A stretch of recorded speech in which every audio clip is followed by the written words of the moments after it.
Okay, we're going to look at some of the uses of the different portions of the electromagnetic spectrum. We'll start off with those with the biggest wavelengths. Now, very obvious use for radio waves is they are used for both radio and TV signals. Um, but they are also used for other forms of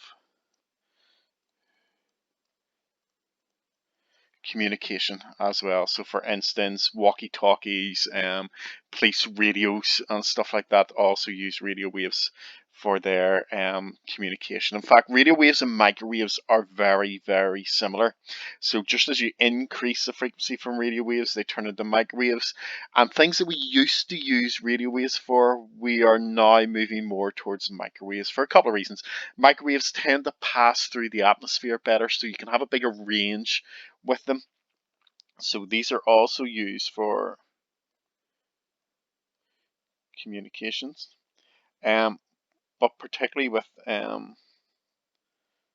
satellites as well. If you try and use radio waves, you'd have these very powerful ones because they're attenuated by moisture in the atmosphere. Microwaves can pass through that more easily. So they're used for satellite communications. They're used for GPS. I mean, we could almost do this, but I won't.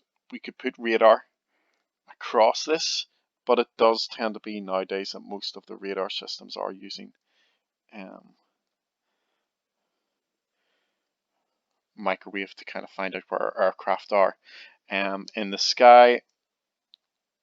Also, your mobile phones, when you make a phone call, it sends a signal through the air as microwaves.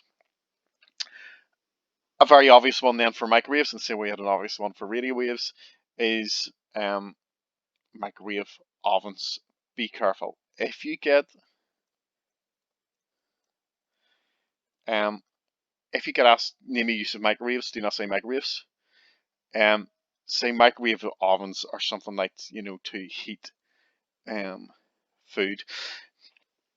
We use a very particular frequency of microwaves to heat food. So not all microwaves will cause food to heat up. In the same way the visible light contains a range of different frequencies and colors, microwaves have a range of frequencies inside this little portion of the electromagnetic spectrum, and only a very particular frequency will heat food. Okay, it's a bit like if you're on a swing and you swing your legs backwards and forwards, you have to do that at a very particular rate to make the swing oscillate, move, vibrate.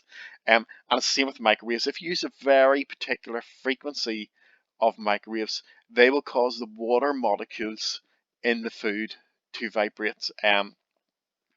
So don't be thinking all microwaves like your mobile phone, you can like phone someone and hold up the food and heat it up. It doesn't work. Okay, it has to be a very particular frequency to do that.